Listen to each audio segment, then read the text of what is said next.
Buenos días, hermanos, hermanas.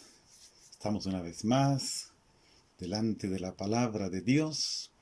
El Señor nos ha regalado un nuevo día.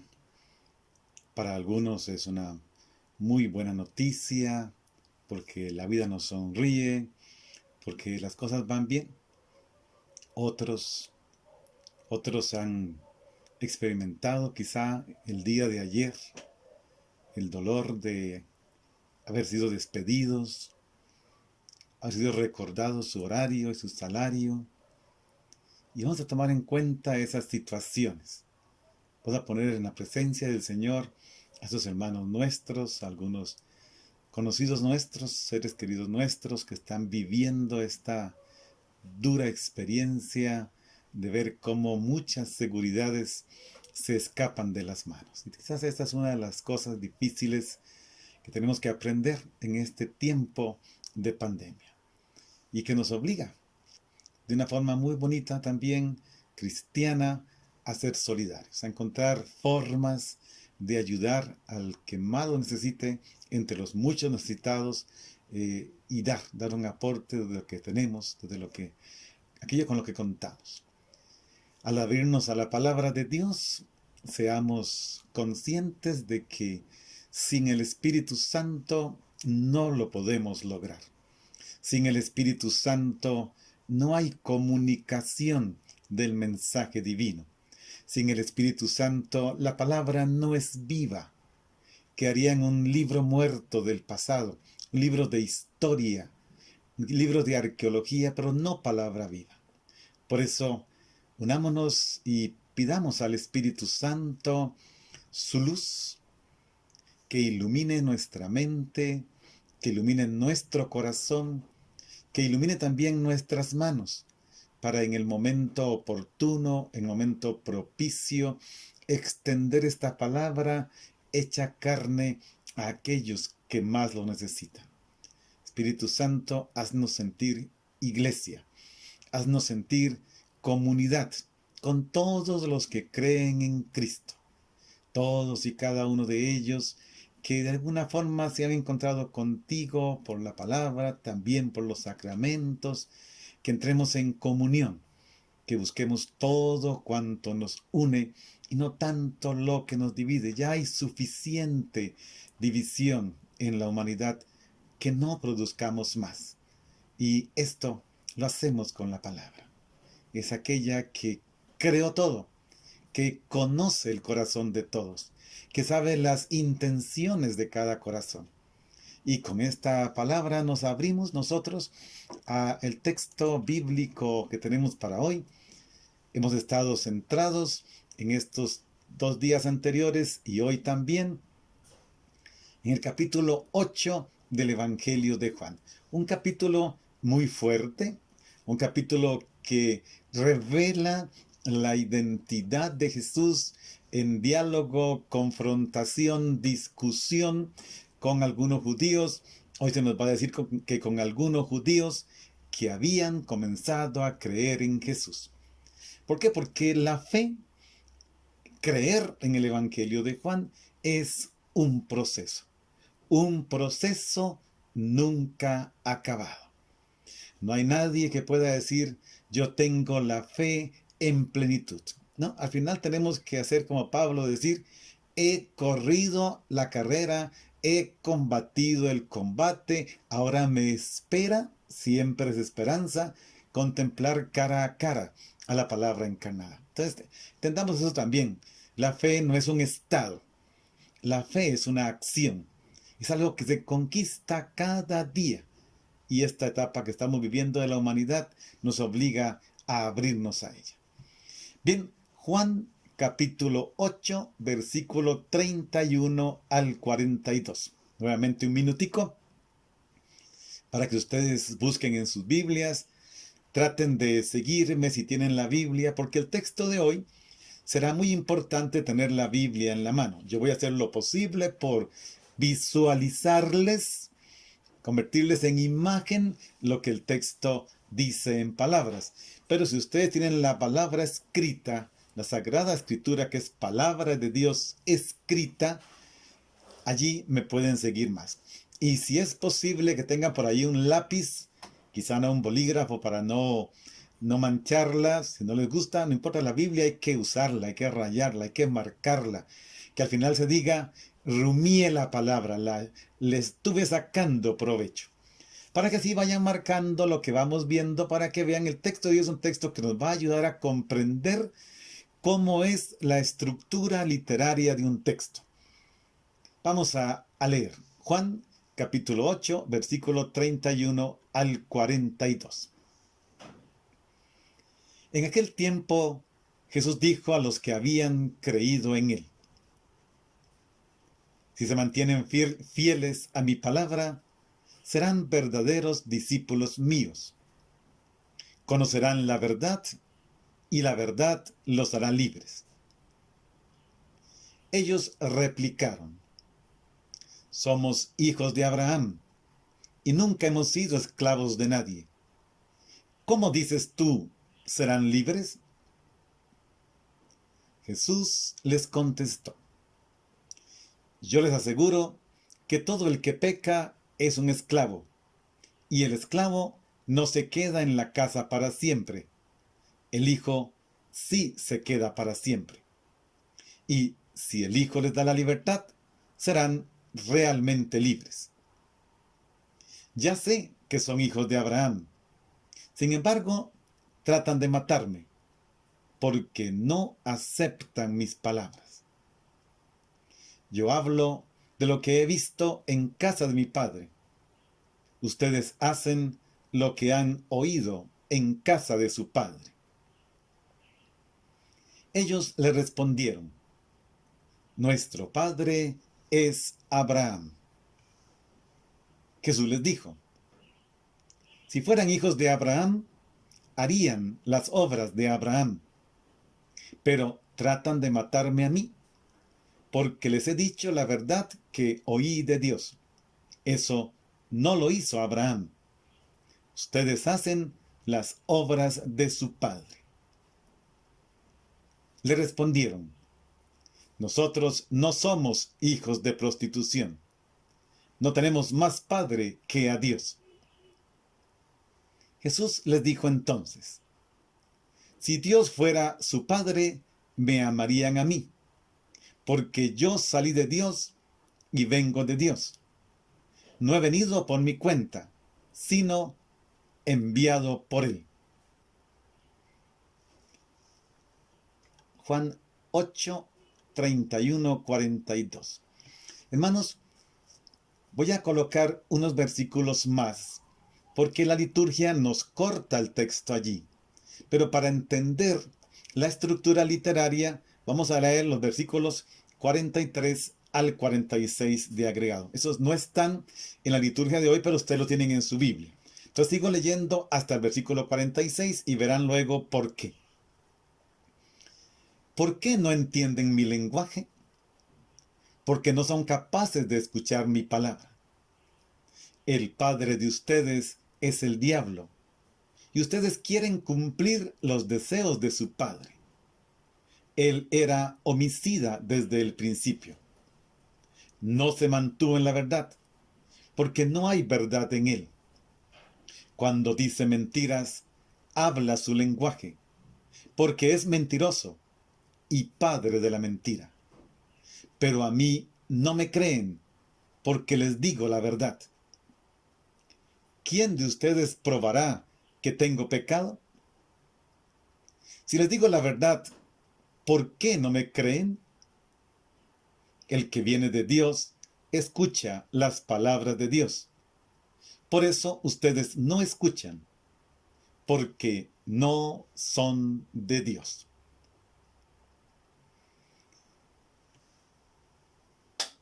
Hermanos, vamos a fijarnos hoy en un detalle más. Cada día vamos aprendiendo algo nuevo. La idea es esa. No solamente leer un texto y explicarlo, sino ir aprendiendo ciertas cosas. Lo que hoy voy a tratar de hacerles conocer, yo sé que no es fácil de hacerlo, o sea, no se hace así porque así. Se requiere estudio, ciertamente, pero para eso ya a mí me lo dio la iglesia. se requiere tiempo, se requiere analizar un texto. Es lo que vamos a hacer. Cada texto bíblico, la Biblia en sí, es una obra literaria que tiene a Dios como autor y al escritor humano como verdadero autor, porque este autor humano escribe la palabra, el mensaje de Dios en lenguaje humano, en las categorías humanas de la comunicación. Eso no lo olvidemos nunca. Si esto es así, entonces en un texto bíblico, en todos, aunque no en todos de la misma manera, hay muchas formas distintas de hacerlo. Hoy vamos a ver una de estas. Todo texto bíblico tiene una estructura literaria. El asunto es cómo descubrirla. De momento, digamos que este texto que leímos hoy, del 8:31 y completamos hasta el 46, tiene 3 diálogos entre Jesús y los judíos. Un primer diálogo del versículo 31 al 38. Si tienen la Biblia ahí, marquen dónde comienza el primero y dónde termina. El primer diálogo, versículo 31 al 38. Digo que lo marquen, después van a ver por qué. El segundo diálogo va del 39 al 41. Y el tercer diálogo del 41b, la mitad, donde le dice le responden, hasta el 46. Repito, primer diálogo 31 al 36, 38, perdón. Segundo del 39 al 41, la primera parte. El tercero del 41, segunda parte, hasta el 47. Recordemos la estructura del capítulo 8. Vimos que estaba el episodio de la mujer adúltera, del 8:1 al 11. El testimonio de Jesús sobre sí mismo, del 8:12 al 20, lo vimos. El diálogo de Jesús con los judíos sobre su pretensión y envío, el origen y la meta de Jesús, lo vimos ayer, 8:21 al 30. Y hoy tenemos la discusión con los judíos, primero con el mensaje de la verdad los hará libres, luego los hijos de Abraham, Jesús y Abraham, y al final, no lo leímos en el versículo 59, el intento de apedrear a Jesús. Ahora bien, vamos a hacer algo muy bonito. Espero que me sigan muy bien, que lo disfruten, vean las cosas que tiene la palabra de Dios, lo que podemos hacer con la palabra de Dios, lo que podemos descubrir en la palabra de Dios. Y esto es maravilloso. Quizá a mí me apasiona demasiado, pero no me arrepiento de eso, no lo confieso como pecado. Me apasiona estas cosas, pero veamos, porque de verdad, a veces pensamos que la Biblia simplemente cayó del cielo o que quien escribió lo que se le ocurrió. No, los autores humanos son verdaderos autores. Fijémonos en la estructura literaria de estos 3 diálogos. El primer diálogo tiene en el versículo 33 una afirmación de los judíos, que dice, somos descendientes de Abraham. Esto es lo que afirman los judíos, versículo 33. En el segundo diálogo, en el versículo 39, los judíos afirman, nuestro padre es Abraham. Y en el tercer diálogo, en el versículo 41, los judíos afirman, tenemos un solo padre, que es Dios. O sea, en el primero dice, somos herencia de Abraham. En el segundo, somos hijos de Abraham. Y en el tercero, somos hijos de Dios. Es toda una carta de presentación. Es la cédula de identidad de los judíos. Descendientes de Abraham, hijos de Abraham, hijos de Dios. Bueno, el asunto es que estas 3 afirmaciones tienen que coincidir con su actuar, con su manera de comportarse. Tiene que coincidir con las cosas que hacen. Bueno, entonces aquí entran las respuestas de Jesús. Ya que vamos a ir mirando cada vez los 3 diálogos y se fijarán que al final completamos todos los versículos. La primera respuesta de Jesús en el versículo 37 es: yo sé que ustedes son descendientes de Abraham. Sí, dice Jesús, lo sé, son descendientes de Abraham. En el segundo diálogo, la respuesta de Jesús tiene una variante. Dice en versículo 39, si fueran hijos de Abraham. Ya Jesús lo está poniendo en duda. Y en el tercer diálogo, versículo 42, Jesús dice, si fuera Dios su Padre. Entonces vean, Jesús toma las 3 afirmaciones de los judíos y da 3 respuestas. A la primera, sé que son descendientes de Abraham. Segunda, si fueran hijos de Abraham. Ellos dijeron que eran hijos de Abraham. Y la tercera, si Dios fuera su Padre. Justificación de Jesús para ponerlo en duda. Versículo 37, respuesta al primer diálogo. Pero tratan de matarme. Respuesta de Jesús en el tercer diálogo. Versículo 40. Pero ahora intentan matarme. Tercera respuesta en Jesús en el tercer diálogo. Ustedes me amarían, pero en realidad lo quieren matar. Vean que Jesús dice, ustedes son descendientes de Abraham, son hijos de Abraham, Dios es su padre, pero algo no coincide. Intentan matarme, me amarían, no me aman. Ahora bien, Jesús responde cada vez por qué es que están actuando de esta manera. Respuesta de Jesús en el primer diálogo, versículo 37. Vean qué interesante. Porque no aceptan mi palabra. Respuesta de Jesús en el segundo diálogo, versículo 40. Al hombre que les dice la verdad. Respuesta de Jesús o justificación en el tercer diálogo, versículo 43. Porque no son capaces de escuchar mi palabra. ¿Ven que Jesús va desenmascarando la realidad y desenmascarando las afirmaciones que hicieron? Somos descendientes de Abraham, Abraham es nuestro padre, Dios es nuestro padre. Jesús dice, pues intentan matarme, la justificación, no aceptan mi palabra. Cuarta afirmación de Jesús en cada diálogo. En el primer diálogo, versículo 38. Yo digo lo que he visto junto a mi Padre. De eso habla Jesús. En el segundo diálogo, versículo 40. Les digo la verdad que he oído de Dios. Tercer diálogo, respuesta de Jesús. Versículo 42. No vine por mi cuenta. Vean qué interesante. No aceptan las palabras de uno que hace o dice lo que vio junto al Padre, que habla la verdad que oyó de Dios y que no vino por su cuenta.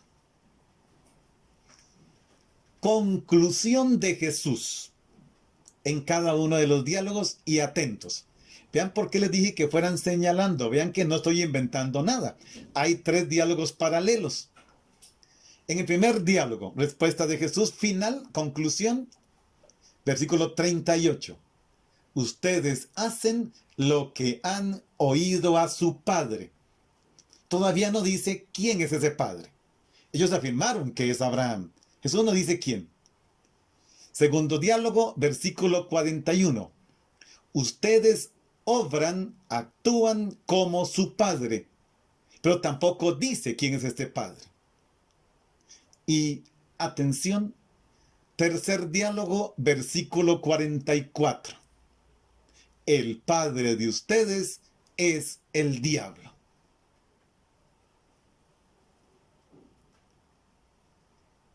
Ahí está, hermanos, la estructura literaria. Así desenmascara Jesús los convencimientos de los judíos, y esto que el autor del Evangelio agrega, que habían comenzado a creer en él. y estos que habían comenzado a creer en él, que se proclaman descendientes de Abraham, hijos de Dios, pero que no actúan como ellos, que intentan matar a Jesús. El que les habla les dice lo que ha visto y oído a su Padre, dice Jesús, realizan las obras de su Padre, obran como su Padre, y su Padre es el diablo. Tremenda reacción de Jesús, tremendo desenmascaramiento. No sé lo que ustedes que están escuchándome en este momento piensen o sientan. Yo casi tengo la tentación de dejar un largo espacio de silencio para que cada uno de nosotros, ustedes y yo, nos cuestionemos sobre las afirmaciones tan rotundas que hacemos, pero que luego no coinciden con nuestro actuar. Porque alguno dirá, bueno, yo no intento matar a Jesús. ¿Estás seguro? Porque Jesús sale a tu encuentro en cada ser humano que se pone delante de ti. Y como dice el Evangelio de Mateo, hay tantas formas de matar al hermano.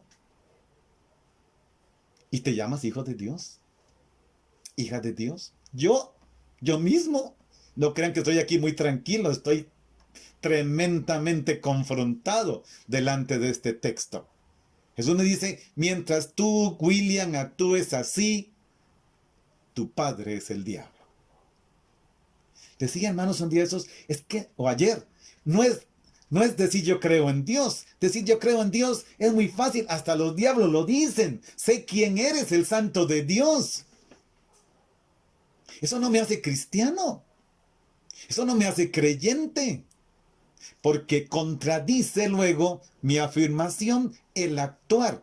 Y en el actuar se ve que soy hijo de otro. Y aunque suene tan terriblemente duro y espantoso, la palabra es hijo de tu padre, que es el diablo. Y hermanos, disculpen, yo no lo dije, yo no lo inventé, está en el texto, Juan 8, versículo 44, después del análisis de toda esta escena. Yo no lo inventé. Y la palabra es para cuestionarnos. Y si nos colocamos delante de la palabra es precisamente para dejarnos cuestionar.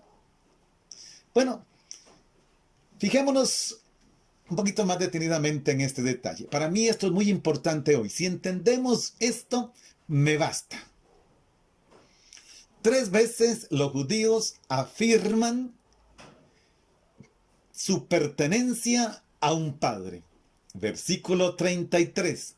Somos descendientes de Abraham. Versículo 39. Nuestro padre es Abraham. Versículo 41.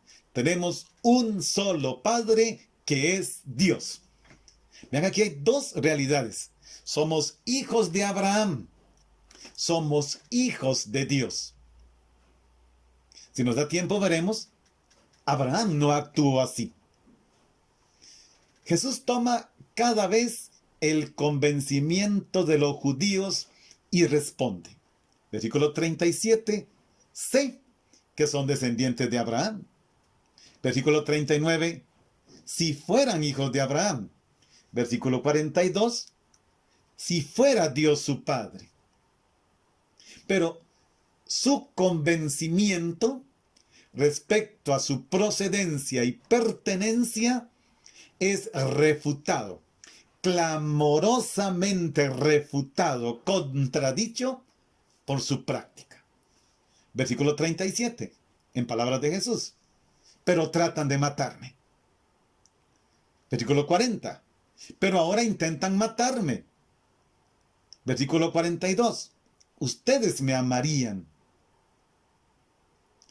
Su práctica, el rechazo de Jesús, la intención de matarle, va unido a su falta de disponibilidad para escuchar la palabra de Jesús y la verdad, que según el versículo 47 está caracterizada por el hecho de que no son de Dios.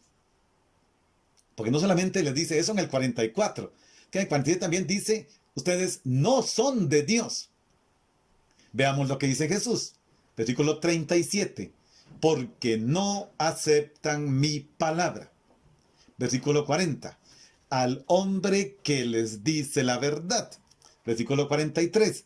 Porque no son capaces de escuchar mi palabra.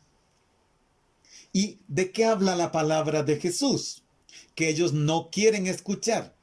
De su relación con el Padre, de lo que ha visto, de lo que ha oído, de su obediencia al venir porque el Padre lo envió.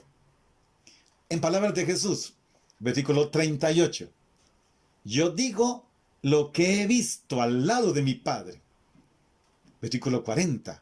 Les hablo la verdad que he oído de Dios. Versículo 42. No vine por mi cuenta.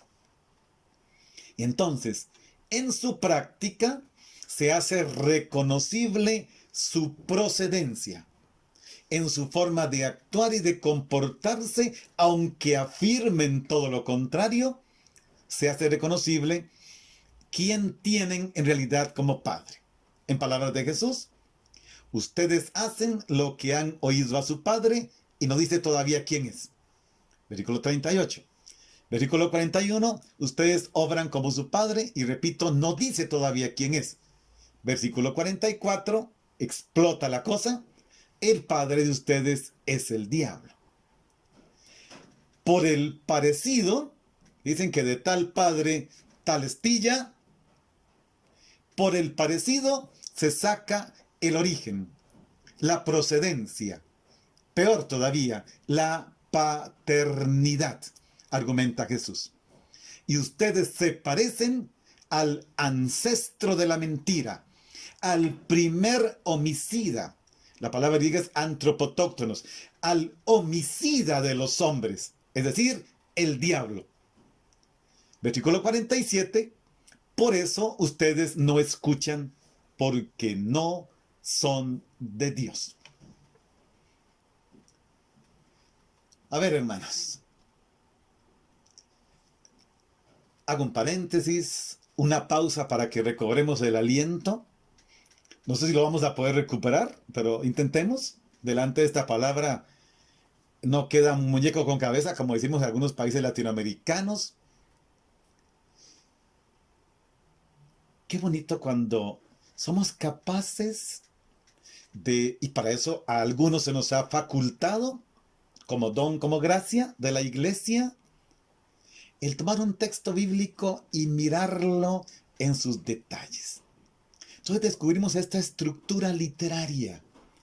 Y ustedes siguieron, vean que al final todo lo que dije estaba en cada uno de los 3 diálogos de forma parecida. No inventé nada, no tenía que inventar nada, le permitía al texto expresarse, decir su verdad aunque hiera. Pero es que, hermanos, estamos en camino a la Pascua. Y para convertirse hay que dejarse herir por la palabra. Y la palabra, dice la carta a los Hebreos, es espada de doble filo. Hiere por ambos lados. Atraviesa. Bueno, acerquémonos a algunos detalles del texto, a ver hasta dónde podamos. No me interesa terminarlo, ya ustedes tienen algunas pistas, luego con tiempo, papel y lápiz y oración, van a retomar el texto y a la luz de lo que dije, o repitiendo el audio o el video, van nuevamente analizando y pausando y marcando y analizando. Jesús dijo a los que habían creído en Él. Jesús nos dijo ayer, yo soy. Dijimos, Jesús es Dios. Dios es Jesús.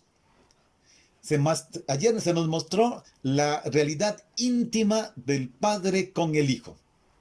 Ahora nos invita a descubrir en Él al Dios liberador, al ejemplo, al estilo de Éxodo 3:15.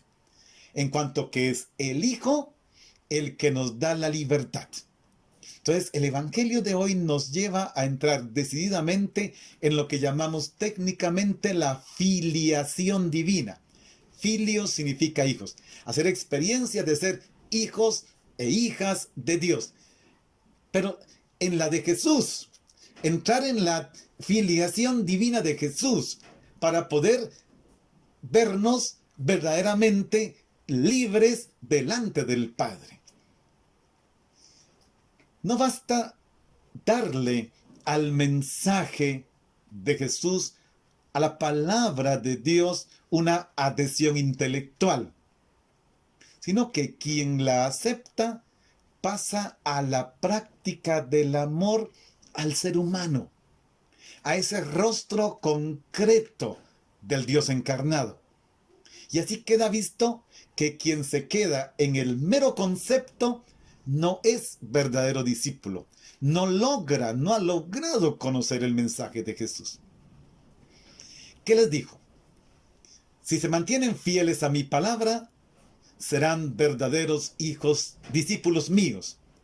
Conocerán la verdad y la verdad los hará libres. Este es un texto con mucho contenido, tomando en cuenta que cada palabra en el Evangelio de Juan, que tiene muy pocas porque repite constantemente las mismas, tiene un contenido que aquí nos llevaríamos por programa una palabra y no nos daría tiempo.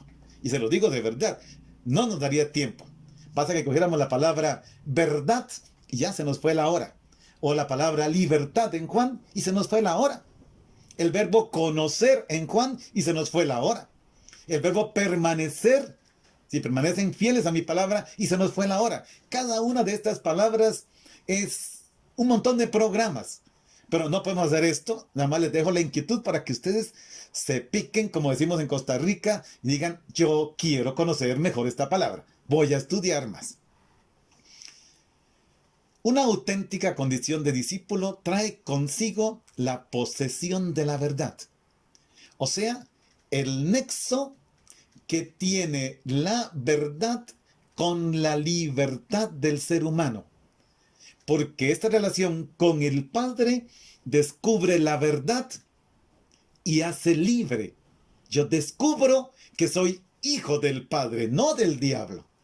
Si no soy del Padre, entonces soy del diablo y entonces no soy de la verdad, soy de la mentira, ni soy libre, soy esclavo, en el contexto de todo el texto que ya presenté hace unos minutos. La verdad deriva de una raíz griega que significa ser claro o estar a la vista, estar al descubierto. Esa es la verdad. Estar al descubierto. A mí me encanta esto porque cuando uno vive en la verdad, cuando uno obra la verdad, no tiene que esconderse. Uno puede tranquilamente ir por la vida. A mí me gusta poner el ejemplo así sencillo. Si vivo en la verdad, puedo ir por la calle y no tengo que cambiar de acera porque viene alguien al que le mentí, ni delante de Dios porque he mentido. Me hace libre, completamente libre. Verdad como término, también los adjetivos veraz, verdadero. O sea, en Juan esta terminología aparece 46 veces. O sea, habría que analizar 46 veces la palabra en el Evangelio de Juan, la palabra verdad.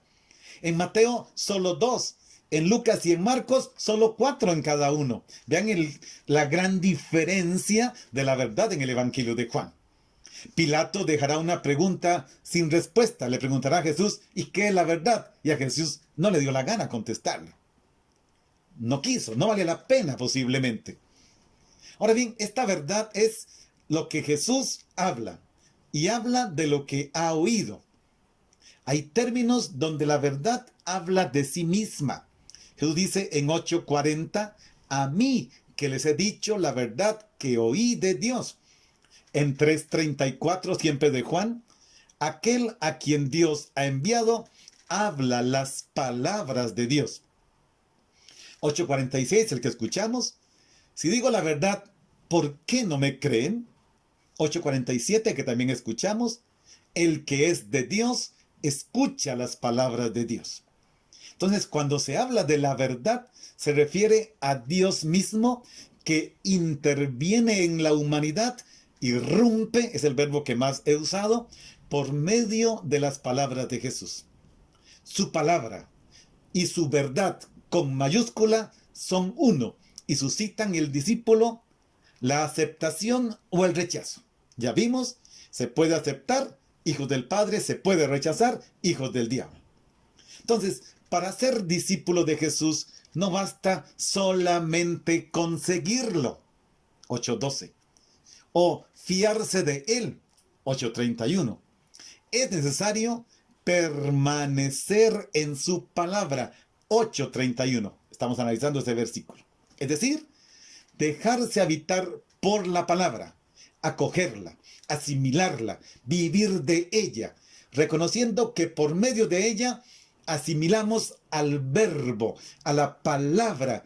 Por medio de ella nos damos cuenta que Dios está no solo con nosotros, sino en nosotros, según el Evangelio de Juan.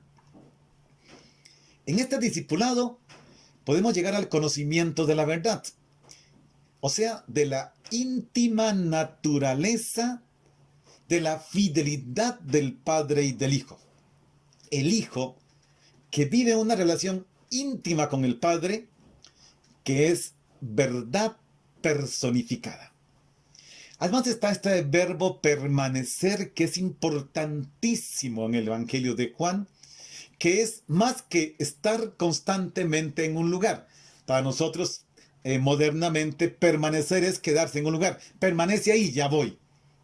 No, no es quedarse en un lugar.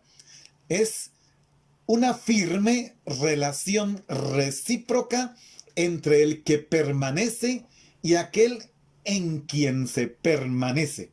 Permanecer en la verdad es ser de la verdad. Permanecer en Cristo es ser de Cristo.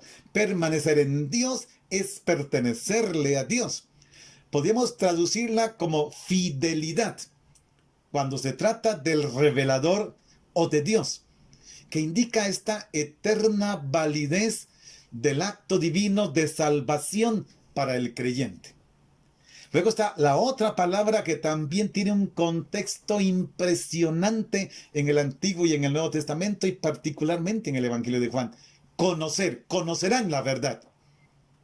Que indica, otra vez, no es un conocimiento intelectual, es un conocimiento por experiencia. De hecho, la palabra, el verbo conocer, ginosko en griego, refleja, significa intimidad. Si ustedes han visto en los textos de la Biblia, en el caso, por ejemplo, de Lucas, María dice, ¿y cómo será esto, puesto que no conozco varón? Este conocer significa, puesto que no tengo ninguna relación de intimidad con un hombre. O sea, conocer en la Biblia y en Juan es conocimiento de intimidad, puede ser una palabra más técnica todavía, de mismidad de Dios, hacer experiencia de Él, conocer, aquí en este caso, la verdad, experimentarla como acción salvadora de Dios revelada en su Hijo. O sea, solo este versículo 32 nos ocuparía toda la semana.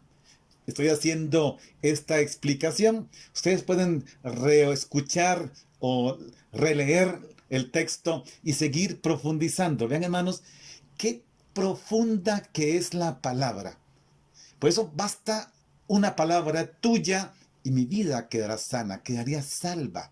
Pero una palabra que me ponga en contacto de intimidad con el Verbo encarnado, Jesucristo, el Dios hecho hombre. Y entonces conoceré la verdad, conoceré la libertad, conoceré al Hijo encarnado, conoceré al Padre. Bien, hagamos una pausa espiritual. Un momento de oración. Ayer les gustó mucho a muchos la dinámica de la oración. Hoy las planeé, pero sabía que no las iba a poder realizar todas. Oremos. Señor, llegar a la casa del Padre es el mayor acto de libertad que cualquier ser humano puede vivir. Haz que entendamos que la única manera de conseguirlo es aceptar a Cristo como la verdad. Comprender que la trascendencia del mensaje de Jesús hace que encontremos la libertad, es decir, la eternidad. Tú, Jesús, nos comunicas la libertad y nos sitúas en su verdadero rango. Nos haces partícipes de la libertad del Padre. Nos comunicas su libertad en el don de sí mismo. Gracias, Jesús, porque por tu donación hasta el extremo, los seres humanos nos hacemos capaces de expresarnos en el don de sí, a Dios y a los demás. Y así quedamos libres del miedo a perder la vida, del miedo a la muerte y dispuestos para la eternidad en tu resurrección. Amén.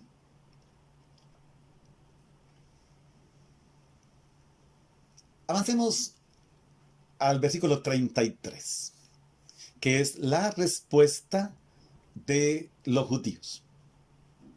Somos hijos de Abraham y nunca hemos sido esclavos de nadie. Como tú dices, serán libres. Ciertamente los judíos tenían fundamentos suficientes para hablar de la paternidad de Abraham. Sí, claro. Abraham fue observador de la ley, aunque en aquel momento no estaba la ley de Moisés. También cerró una alianza con Dios. La pactó con la circuncisión, como lo narra el Génesis. Y estos méritos de Abraham se dieron de generación en generación, pero fue creando en torno a los judíos un estatus de nobleza, que se convirtió en la garantía de los judíos para permanecer en el sentir de su libertad real. Ante un panorama tan amplio y vivido por tantos años, se comprende la reacción conflictiva ante la propuesta de Jesús. Porque Jesús propone un nuevo concepto de libertad. Y ellos llevan milenios, más de un milenio, ciertos de que son hijos de la libertad gracias a Abraham. Y eso les propone otra idea. Reaccionan ante la idea de libertad porque entienden la libertad como no estar bajo el dominio de los imperios dominadores. Por eso hablan orgullosamente de su condición de descendientes de Abraham, que los constituye en hombres libres. Por ser descendientes de Abraham, nunca han sido esclavos de nadie, como para necesitar una liberación. Y el verbo que utilizan allí indica que no fueron ni son esclavos. Pero aquí está lo que se llama ya técnicamente la ironía del Evangelio de Juan, del evangelista. ¿Por qué? Porque nosotros sabemos que en la antigüedad los descendientes de Abraham fueron esclavos de las grandes potencias, comenzando por Egipto, por Babilonia. Y en la época en que se escribió el Evangelio tampoco son libres políticamente. Fueron vencidos y dominados por los romanos. Pero es que el concepto que tienen ellos es que somos libres porque no estamos atados. Pero Jesús no está hablando de eso. Versículo 34. Jesús les contestó: yo les aseguro que todo el que peca es un esclavo. Jesús aclara que la descendencia física no vale para medir la esclavitud o la libertad. La pecaminosidad de una persona es la que induce a la esclavitud. O sea, no porque yo sea descendiente de, ahí defino si soy libre o no. Lo que me define si soy libre o no es el grado de pecaminosidad que tenga. Los judíos afirman que ellos tienen la libertad por ser descendientes, digámoslo así, físicamente, por origen, por genealogía de Abraham. Sin embargo, se comprende la explícita necesidad de tener la condición de hijos para poder recibir por parte de Jesús la libertad. Ahora bien, ¿cómo poder tener la condición de hijos? Eso solo se puede hacer si se recibe por parte de Jesús su palabra y se adhiere la persona a esta palabra, que es palabra del Padre. Adherirse a ella, seguirlo, honrarlo, y Jesús nos comienza a dar, usemos esta palabra, no me gusta del todo aquí, inmediatamente, o nos hace partícipes de la unión o comunión que existe entre Él y el Padre. A mí me gusta poner un ejemplo, y después me pagan la publicidad las dos empresas que voy a mencionar, de qué significa adherirse a la palabra de Jesús. Adherirse a Jesús. Voy a poner dos ejemplos. Si ustedes tienen en su mano, y en todos los países ahora esto es un negocio, una botella de agua. Hoy vienen en la mayoría de los casos en botellas plásticas a las cuales se les coloca una etiqueta a la altura de la mitad que se pega en las dos puntas. Usted puede agarrar esa etiqueta, basta que encuentre una punta, la jala y ya, la botella queda sin etiqueta. Ya no dice la marca. Es una botella que contiene agua.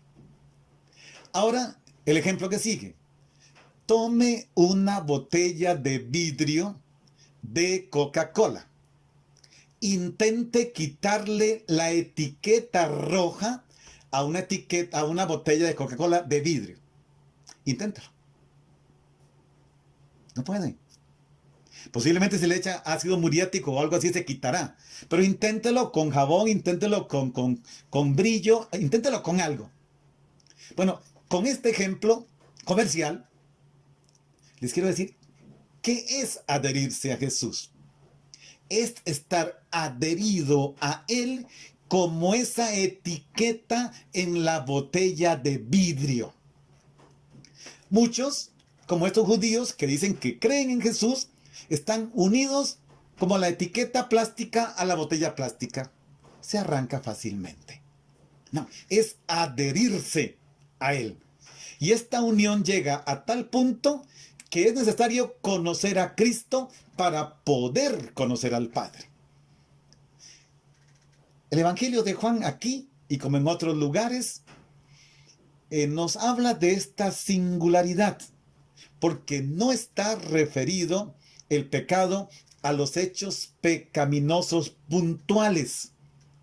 Eso no es lo que el evangelista Juan nos narra, sino el pecado en general es no creer en Juan o rechazar la revelación de Dios que se hace presente en Jesús.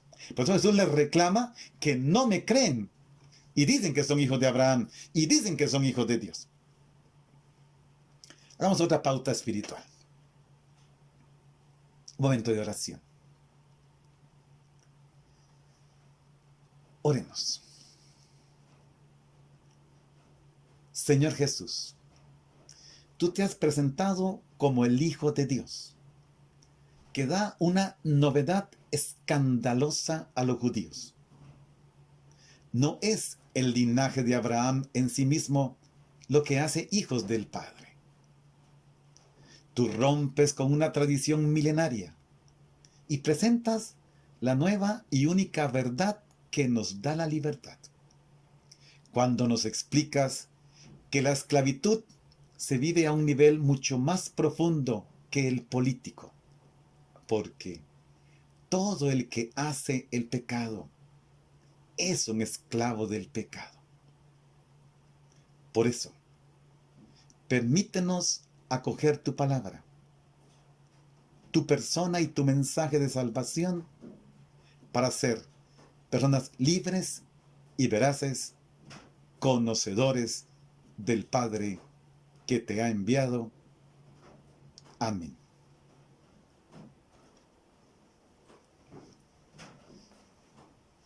El versículo 35 dice Jesús: el esclavo no se queda en la casa para siempre, el Hijo sí se queda para siempre. Y entonces el evangelista nos presenta un tema del mundo patriarcal. Nos permite entrar al mundo de la casa, en la cual los siervos que trabajaban en ella en cualquier momento podían ser despedidos. Fuera un jornalero, fuera un siervo. Sin embargo, los miembros de la familia, los hijos, estaban vinculados con más fuerza al padre. Los hijos permanecen en la casa del padre. Históricamente sucedía a veces que el hijo intercedía ante su padre para que le concediera la libertad a un esclavo al cual le tenía amistad. Esto podía pasar y parece que efectivamente se daba.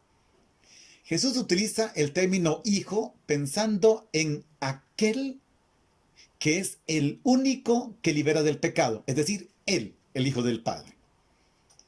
También podríamos entender este versículo 35 como referencia a la situación de los dos hijos de Abraham, ya que ellos hablan de que son hijos de Abraham.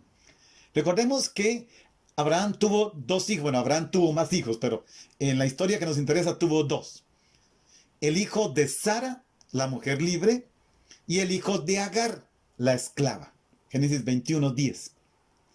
El hijo de la esclava, ¿se acuerdan? Fue expulsado de la casa de Abraham, porque no puede heredar, junto con el hijo de la mujer libre, y el que queda en casa es Isaac, el hijo de la libertad, el hijo de la libre. Posiblemente esto también influya y nos serviría para comprender mejor ese texto. Vamos al versículo 36, que es como el centro del texto de hoy, al menos litúrgicamente. Si el Hijo les da la libertad, serán realmente libres. Entonces vean que, según este versículo 36, la libertad se encuentra en la persona del Padre. Siendo sus hijos, se quita la condición de esclavos, experimentando la libertad. Pero para ver al Padre, se debe ver y aceptar al Hijo que en el nombre del Padre da la libertad. Los que están discutiendo con Jesús, aún perteneciendo a la descendencia de Abraham, son esclavos. Pero si reciben al Hijo, si cambian de conducta, Él los hará verdaderamente libres. Porque lo que hace libre al ser humano es la condición de hijo de Dios. Esta es la verdadera paternidad. La permanencia en Cristo, permanecer en Cristo, es también permanecer en la casa del Padre. En Juan esta palabra permanecer expresa esta relación entre Jesús y el Padre, entre el Padre y el Hijo. El Hijo permanece en el Padre. Los seres humanos, todos los hijos, deben buscar su permanencia en Jesús y consecuentemente permanecerán en Dios. Técnicamente a esto se le llama inmanencia recíproca. Inmanencia es permanecer en, recíproco del uno en el otro. El Padre permanece en el Hijo permanece en el Padre y el creyente permanece en esta relación del Padre y del Hijo. Aquí nos introduce en el misterio de la intimidad entre el Padre y el Hijo y del Espíritu Santo. Es algo simplemente maravilloso lo que se nos ofrece aquí. Versículo 37, ya sé que son hijos de Abraham, sin embargo tratan de matarme, porque no aceptan mis palabras. Aquí se invita a prestar mayor atención a la semejanza en el comportamiento que en la sucesión genealógica. ¿Sí? Uno puede ser genealógicamente hablando descendiente de Abraham, pero ¿y el comportamiento? Porque quieren matarlo. Hacen alarde de ser hijos de Abraham, pero intentan matar a Jesús. Dice, versículo 38, yo hablo de lo que he visto en casa de mi padre. Ustedes hacen lo que han oído en casa de su padre. Están haciendo, y la forma como está el verbo es una acción continuada, lo que escuchan junto a su padre, en cuanto que intentan matarlo. Ellos respondieron, nuestro padre es Abraham. Pero Jesús reclama, un hijo de Abraham cumple las obras de Abraham. Ellos intentan o insisten en afirmar, nuestro padre es Abraham, como si fuera este el documento de identidad. Como si fuera esto lo que les da la salvación, ¿no? Su obrar, la palabra que está en griego significa hacer, está el verbo poieo, significa su hacer. Lo que ellos hacen contradice su descendencia desde Abraham. Las obras, el comportamiento no se corresponden. Jesús le dice entonces, siempre en el 39, si fueran hijos de Abraham, harían las obras de Abraham. Pero tratan de matarme, a mí, porque les he dicho la verdad que oí de Dios, eso no lo hizo Abraham. Versículo 41, ustedes hacen las obras de su padre. ¿Qué le respondieron? Nosotros no somos hijos de prostitución, no tenemos más padre que a Dios. ¿Qué pasa? Ya tengo que ir terminando. Ya dijimos que habíamos agregado los versículos 43 al 47. Retomemos estos versículos para que tengamos el contexto. Les dije también que no me interesaba abarcar todo el texto porque el tiempo no me iba a dar de todas maneras. Dice el versículo 44. El padre de ustedes es el diablo. Y ustedes quieren cumplir los deseos de su padre. Aquí el verbo es hacer. Y ustedes quieren hacer los deseos de su padre. Él era homicida desde el principio. Y la palabra que está aquí es antropotoknos, que significa homicida de los hombres desde el principio. Sigue diciendo Jesús, no se mantuvo en la verdad porque no hay verdad en él. Cuando dice mentiras, habla su lenguaje, porque es mentiroso y padre de la mentira. Por eso no me creen a mí. Salto al 47. El que viene de Dios escucha las palabras de Dios, pero ustedes no me escuchan porque no son de Dios. Bien, hermanos, se los dejo allí a su trabajo. Escucharme, escuchar la palabra, no es solamente escuchar, es que después la palabra me obliga a entrar de lleno en ella, en el tiempo, en el silencio, en la lectura. Si puedo, con un comentario que me ayude a aclarar más los términos. Este texto que hoy hemos visto es un texto bien conflictivo. Esto le ha dado dolor de cabeza a teólogos y especialistas en Biblia. En las universidades católicas, en los seminarios, se ve ampliamente estos discursos sobre lo que Jesús dice allí. Todo ese contenido grande. Les dice algo como abrir una pequeña lucecita en una puerta que conduce a la eternidad, aunque puede conducir a otro lado, si resulta que por mis acciones soy hijo del diablo. Y no digamos, yo no, hermano, no digamos. Si el comportamiento nuestro no coincide con la paternidad divina, somos hijos de otro. Bien, recuerden que seguimos escuchando sus preguntas, sus situaciones, a través del Facebook, a través del correo, quédate con la palabra, @outlook.com. Todos los audios se están subiendo al canal de YouTube mío, Padre William Segura. Ahí entran y los tienen todos en audio. Y como he dicho también, desde ahí los pueden compartir a otras aplicaciones. La idea es facilitarles la lectura y la escucha. Poco a poco han ido mejorando, espero que mejoremos cada vez más. Les invito ahora a hacer nuestro momento de oración. Oremos.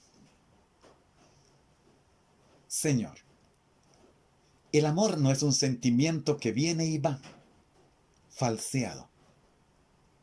El amor del que Jesús habla es estar dispuestos a enfrentarnos, revestidos de la verdad, contra todo poder que no sirve al Dios de Jesús, al Padre.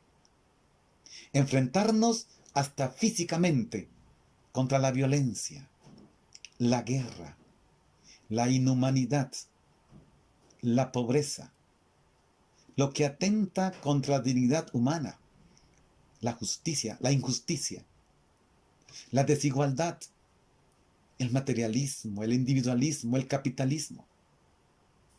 Es darse cuenta lo terrible que es vivir bien, sin sufrimientos, sin problemas, muy tranquilos, bien establecidos, con buenos contactos políticos, económicos, sociales y hasta religiosos, sin carecer de nada, pero sin comprometerse en el combate contra lo que atente contra la vida humana y su dignidad, contra la verdad y la justicia. Señor, ten misericordia de nosotros. Hermanos, el Dios revelado por Jesús nos bendiga a todos. El Padre, el Hijo y el Espíritu Santo. Amén. Que tengan un día muy hermoso. Sigan, profundicen. Buenas mañana, si Dios quiere, a las 10 de la mañana. Bendiciones.